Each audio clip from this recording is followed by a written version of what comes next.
This is what's left of this section of the once mighty Tigris River. Barely enough water to escape Iraq's burning daytime heat. The Tigris and the Euphrates rivers were the main water supplies for these once lush rice fields. Farmers like Abdul Rahman used to be able to grow up to 80 square meters of rice. That's only a little over 1% of the size of an average football pitch, but it helped to keep his family alive. Now he produces barely a fraction of what he could grow before. Look how dry this land is. We can't get enough water. Even the water irrigation canals are empty now.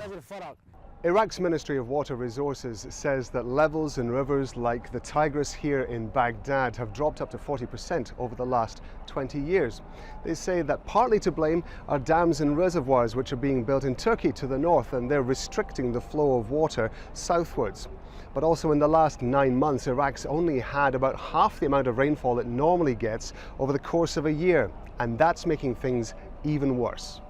It's estimated Iraq's strategic water reservoirs contain 8 billion cubic meters of water, less than the minimum the country needs. So the government says it's stepping in. We plan to cultivate around 50 square kilometers of rice, as well as 16,000 square kilometers of orchards and vegetables for people to use in their homes. But we can't provide as much water for crops as we did in previous years.